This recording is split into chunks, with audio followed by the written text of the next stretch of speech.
Un sábado de marzo que cambió una familia para siempre. Un solar vacío que guardó para siempre el último eco de la risa de un niño. Una verdad que sigue enterrada en algún lugar de Gran Canaria. El 10 de marzo de 2007 amaneció como cualquier otro sábado en el barrio de Los Llanos, en vecindario. Entre las calles Honduras y Perú, en una modesta casa del número 1113, la familia Vargas Suárez se preparaba para una jornada que prometía ser tranquila. Jeremy José Vargas Suárez, conocido cariñosamente como Jeremy, se había levantado esa mañana con la energía que caracteriza a los niños de 7 años. Con sus gafas graduadas de montura azul y patillas amarillas, enmarcando unos ojos marrones vivaces. El pequeño lucía ese día una camiseta amarilla que se convertiría en un símbolo inolvidable para toda España.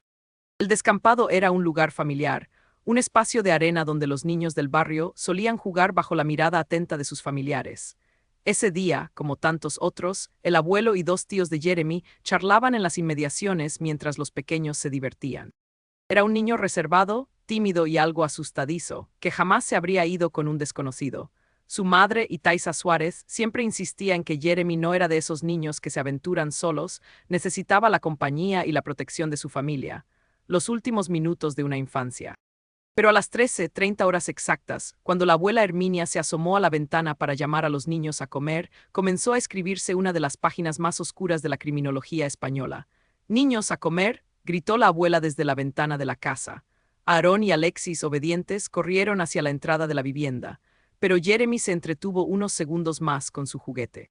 Cuando los primos ya estaban sentados a la mesa y notaron la ausencia de Jeremy, la abuela volvió a asomarse al balcón. «Jeremy, ven a comer», volvió a gritar, pero esta vez no hubo respuesta. El solar estaba vacío, solo permanecía allí abandonado en la arena el cubito amarillo con el que segundos antes había estado jugando el pequeño. La alarma se encendió de inmediato. Juan Francisco Vargas, el padre de Jeremy, se unió rápidamente a la búsqueda. Revisaron cada rincón de la casa, cada habitación, cada armario, gritaron su nombre por el barrio, preguntaron a los vecinos. Nadie había visto nada, nadie había escuchado gritos, nadie había presenciado forcejeo alguno. La denuncia se interpuso de inmediato ante la Guardia Civil. En cuestión de horas, más de 400 personas se habían movilizado para encontrar a Jeremy. Guardias civiles, policías locales, bomberos, miembros de protección civil, voluntarios de Cruz Roja, soldados del ejército y cientos de vecinos peinaron cada metro cuadrado de vecindario y sus alrededores. El despliegue era sin precedentes. Helicópteros del Grupo de Emergencias de Canarias sobrevolaban la zona, 3 unidades caninas rastreaban con la ropa del niño, submarinistas del Grupo Especial de Actividades Subacuáticas, GEAS, exploraban el litoral desde Telde hasta Santa Lucía, y criminalistas especialistas en desapariciones llegados desde Madrid se incorporaron a la investigación. Nunca habíamos visto algo así, declaraban fuentes de la Guardia Civil. Gran Canaria se volcó literalmente en la búsqueda de un niño de 7 años que había desaparecido en cuestión de segundos, como si se lo hubiera tragado la tierra. Durante días, la imagen de Jeremy inundó todos los medios de comunicación. Miles de carteles empapelaron no solo Gran Canaria, sino buena parte del territorio nacional. La camiseta amarilla que llevaba ese día se grabó en la memoria colectiva como el último vestigio de su presencia. Como suele ocurrir en casos de gran repercusión mediática, pronto comenzaron a surgir pistas que resultaron ser callejones sin salida. Este individuo había contactado con la familia de Jeremy exigiendo 6.000 euros a cambio de liberar al niño. Sin embargo, la investigación reveló rápidamente que se trataba de un estafador que intentaba aprovecharse del dolor de una familia desesperada. Ese mismo año, otro hombre fue detenido por intentar raptar a una niña de 11 años en el mismo pueblo donde vivía Jeremy. Aunque fue condenado a 6 años de cárcel por estos hechos, no se pudo establecer ninguna conexión con la desaparición del niño. La investigación también exploró la posibilidad de que se tratara de un secuestro con fines de explotación. Se llegó a barajar la hipótesis de que 3 pederastas escoceses que residían temporalmente en la zona pudieran estar relacionados con el caso. Uno de ellos ya había sido condenado por abusos a una treintena de niños y se encontraba bajo investigación por el caso Karate. Sin embargo, tras ser interrogados en Escocia por agentes de la Guardia Civil española, esta línea de investigación también fue descartada. Los dispositivos de búsqueda se sucedían con periodicidad, ampliando cada vez más el radio de acción. Se exploraron cuevas, galerías, pozos, estanques y cada rincón imaginable del sureste de Gran Canaria. Juan Jerónimo García, responsable de Protección Civil de Santa Lucía, Coordinaba operativos cada vez más especializados y minuciosos, llegando a localidades limítrofes como Agüimes y San Bartolomé de Tirajana. La esperanza de encontrar a Jeremy vivo se mantenía porque, según los investigadores, ninguna pista indicaba lo contrario. Mientras España entera seguía con angustia la búsqueda de Jeremy, comenzaron a emerger detalles sobre la situación familiar del niño. Juan Francisco Vargas, el padre, había sido muy joven cuando nació su hijo, apenas tenía 14 años. Según quienes lo conocían, nunca había salido de esa adolescencia irresponsable, lo que generó tensiones en la relación de pareja. La ruptura entre Juan Francisco e Itaiza se había producido tan solo 48 horas antes de la desaparición, un detalle que inevitablemente llamó la atención de los investigadores. Sin embargo, tras una exhaustiva investigación del entorno familiar, Juan Francisco fue descartado como sospechoso. Itaiza Suárez se convirtió en la cara visible del dolor. Con tan solo 22 años, esta joven madre se vio catapultada a una exposición mediática brutal, convirtiéndose en el símbolo de la lucha incansable por encontrar respuestas. Sus comparecencias públicas, siempre cargadas de emoción contenida, tocaron el corazón de miles de españoles que veían en ella el reflejo de sus propios miedos como padres. Era un niño al que le encantaba el deporte, practicaba karate, le fascinaban las motos y los quads, nadaba y hacía atletismo. Tenía una pasión especial por los dinosaurios, como tantos niños de su edad, y soñaba con ser profesor de artes marciales cuando fuera mayor. Admiraba a Bruce Lee y Jean-Claude Van Damme y había llegado a decir que quería tener su propio gimnasio. El pequeño padecía insuficiencia respiratoria y necesitaba medicación, un detalle médico que cobraría una importancia crucial años más tarde en la investigación. Tenía una mancha roja de nacimiento en la parte superior del pecho, entre la clavícula y el esternón, una marca distintiva que podría ayudar a identificarlo. Le encantaba celebrar su cumpleaños el 18 de julio, y ya había comenzado a planear su octavo cumpleaños, que nunca llegó a celebrar. Su hermano menor, Aidan, apenas tenía un año cuando Jeremy desapareció, privándolo para siempre de conocer realmente a ese hermano mayor que tanto había deseado verlo caminar. Durante años, la Guardia Civil siguió todas las pistas imaginables, interrogó a más de 200 personas y exploró múltiples líneas de investigación. Sin embargo, parecía como si el niño se hubiera desvanecido en el aire. La esperanza y el terror se mezclaron en el corazón de Itaiza durante días, hasta que los análisis determinaron que pertenecían a una mujer mayor que había desaparecido previamente. Una vez más, la cruel realidad se imponía. Seguían sin saber nada de Jeremy. Fue precisamente en 2015 cuando la investigación dio un giro decisivo.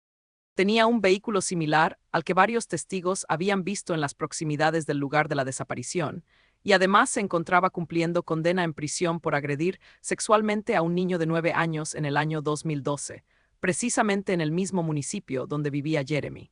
Pero lo que realmente llamó la atención de los investigadores no fueron solo estas coincidencias. En la prisión de Algeciras, donde el rubio cumplía su condena, había comenzado a hacer comentarios muy específicos sobre Jeremy a otros reclusos. Comentarios que contenían detalles que, en principio, solo podían conocer alguien que había estado presente en el momento de la desaparición o la propia familia del niño. José Rubén Obadía Bravo, compañero de celda de El Rubio en la prisión de Alhaurín de la Torre en 2015, fue testigo de unas confesiones que cambiarían el rumbo de la investigación. Según su testimonio, Antonio Ojeda le habría relatado detalles muy específicos sobre lo que le había ocurrido a Jeremy. El chiquillo no sufrió, habría dicho el Rubio a Obadía en una de sus conversaciones nocturnas. Pero fue otro detalle el que realmente alertó a los investigadores. Ojeda se refería a Jeremy como el niño azul. Este detalle era crucial porque Jeremy sufría de cianosis, una condición que hacía que su piel se tornara azulada cuando se ponía nervioso o sufría episodios de estrés respiratorio. Itaiza Suárez había llevado a su hijo en múltiples ocasiones a urgencias por estos episodios. Todavía tenía restos en la cara, en las manos y en los ojos, recordaba la madre sobre uno de esos episodios. «Esto no salió de aquí. ¿Cómo lo sabía él si no salió en televisión?», se preguntaba angustiada. En una primera versión, Antonio Ojeda habría dicho que él no había sido el autor directo, sino que había presenciado cómo un vecino suyo, conocido como el Tani, había cogido al niño, se le había ido de las manos y lo había matado, quemando posteriormente su cuerpo y tirándolo al vertedero. Sin embargo, esta versión cambió radicalmente en conversaciones posteriores. En diciembre de 2016, según declaró otro compañero de celda ante el juez, el Rubio habría admitido directamente su participación en la muerte de Jeremy. Se me fue de las manos, echó a correr y tuve que desaparecerlo, habría confesado Ojeda cuando se encontraba especialmente afectado tras conocer la sentencia que lo condenaba a 5 años de prisión por la agresión sexual al otro menor. En una tercera versión, aún más macabra, el rubio habría proporcionado detalles específicos sobre cómo se deshizo del cuerpo. Según el testimonio de José Rubén Obadía, que llegó a mantener una conversación telefónica de hora y media con Itaiza Suárez para relatarle estos detalles, Ojeda le habría contado que había cortado el cuerpo de Jeremy con una radial y lo había quemado en un colchón. La conversación telefónica entre Itaiza Suárez y José Rubén Obadía fue uno de los momentos más duros en toda la investigación del caso. Alex Rodríguez, periodista del programa de Ana Rosa, que había entrevistado al recluso en 2017, decidió poner en contacto a ambos antes de hacer pública la información. La conversación se prolongó durante hora y media y el impacto emocional en la madre de Jeremy fue devastador. La cara de Itaiza era totalmente desencajada. Tuve que interrumpir la conversación pasada la hora porque lo estaba pasando muy mal, recordaba Rodríguez. Durante esa llamada, Obadía confesó que cuando supo toda esa información había querido rajar a el rubio en la celda.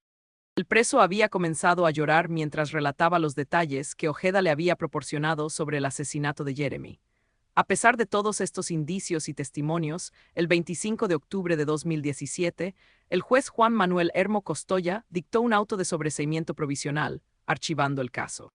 Las razones que esgrimió el magistrado fueron que existían contradicciones en los testimonios de los diferentes testigos y que, en general, no había pruebas suficientes para incriminar de forma definitiva a El Rubio. La decisión fue un mazazo para la familia de Jeremy. Tras años de esperanza renovada, volvían al punto de partida. El Rubio salió de prisión en 2020 tras cumplir su condena por la agresión sexual al menor. Su salida en libertad, sin cargos relacionados con la desaparición de Jeremy, fue otro golpe para la familia, que veía cómo el principal sospechoso quedaba libre sin que se hubiera resuelto el caso. El renacer de la esperanza. García Montes, conocido por su participación en casos mediáticos, presentó una nueva solicitud de reapertura que inicialmente fue rechazada. Sin embargo, la persistencia dio sus frutos.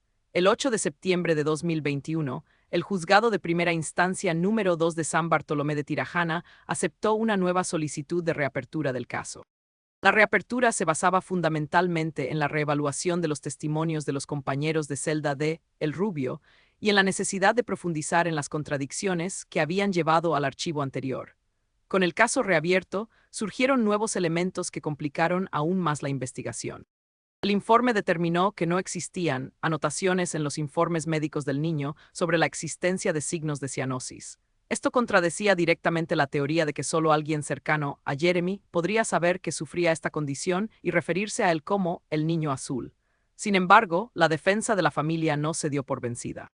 El abogado Salvador Sarmiento Quevedo, del despacho de Marcos García Montes, explicó que el informe del Instituto de Las Palmas no había examinado todo el historial clínico del menor, sino solo los informes más próximos al nacimiento que hablaban de un episodio de estrés respiratorio del neonato que fue solventado. La búsqueda de la verdad médica. La documentación facilitada anteriormente, en octubre de 2021, había resultado ser incompleta, incluyendo solo 3 admisiones en pediatría y neurología infantil, junto a varios informes dispersos del Servicio de Neuropediatría. Esta nueva diligencia ha obligado a posponer la declaración como investigado de Antonio Ojeda, el Rubio, hasta que se complete toda la documentación médica. El tribunal también ha solicitado el certificado oficial de nacimiento de Jeremy al registro civil y ha ordenado que se incorpore al sumario un informe médico forense realizado por el doctor Manuel Francisco Carrillo Rodríguez. La defensa de la familia también ha solicitado que se elabore un informe por el Instituto de Medicina Legal de Madrid, buscando una segunda opinión médica sobre la condición de Jeremy. Mientras la justicia continúa su lento pero implacable camino, el Rubio vive actualmente en una pensión subvencionada por el gobierno canario. En declaraciones recogidas por el diario Canarias 7, el Rubio continúa utilizando la misma táctica de echar la culpa a otros y nunca asume la autoría de nada. En estos audios inéditos, Ojeda se presenta como la cabeza de turco del caso y mantiene su versión de que no tuvo nada que ver con la desaparición de Jeremy. Itaiza Suárez, ahora madre de 4 hijos, ha reconocido públicamente que no conoce lo que es la felicidad y que lleva 17 años sin paladearla. La madre de Jeremy ha tenido que enfrentar además otros dramas personales. Por su parte, Juan Francisco Vargas, el padre de Jeremy, ha mantenido un perfil más bajo a lo largo de estos años, pero también ha sido objeto de controversias. En 2021 fue detenido por 2 denuncias de agresión sexual a 2 de sus hijas menores de edad. El caso de Jeremy Vargas ha marcado un antes y un después en la conciencia colectiva española sobre las desapariciones de menores. Su imagen, con esa camiseta amarilla y las gafas características, permanece grabada en la memoria de millones de personas que siguieron angustiados cada desarrollo de la investigación. La desaparición también ha puesto de manifiesto las limitaciones del sistema judicial español para resolver casos complejos, basados fundamentalmente en indicios y testimonios de terceros. A día de hoy, casi 18 años después de aquella tarde de marzo de 2007, la pregunta fundamental sigue sin respuesta. ¿Dónde está Jeremy Vargas? El niño que hubiera cumplido 25 años en julio de 2024 sigue desaparecido. El abuelo materno de Jeremy, Pepe, y toda la familia cargan sobre sus hombros casi 2 décadas de lucha encarnizada por lograr que se haga justicia. La desesperanza comienza a invadirlos, pero la determinación de Itaiza Suárez permanece inquebrantable. Hemos luchado bastante para llegar hasta aquí. Esta extensión se justifica por la naturaleza compleja de los hechos investigados y por las nuevas diligencias solicitadas por la acusación particular que aún no han podido ser practicadas. La esperanza de la familia se centra ahora en que el análisis completo del historial médico de Jeremy y los nuevos informes periciales puedan arrojar luz definitiva sobre si el niño sufría realmente cianosis, lo que reforzaría la teoría de que el rubio tenía información privilegiada sobre el menor. Cada 10 de marzo, cuando se cumple un nuevo aniversario de su desaparición, miles de personas recuerdan a aquel niño de 7 años que salió a jugar una tarde de sábado y nunca regresó a casa. En algún lugar de Gran Canaria, quizás enterrada para siempre, se encuentra la respuesta a uno de los misterios más dolorosos de la criminología española contemporánea. Mientras esa respuesta no llegue, la familia de Jeremy seguirá cargando con la angustia de no saber, y España entera seguirá teniendo una cuenta pendiente con la justicia y la verdad.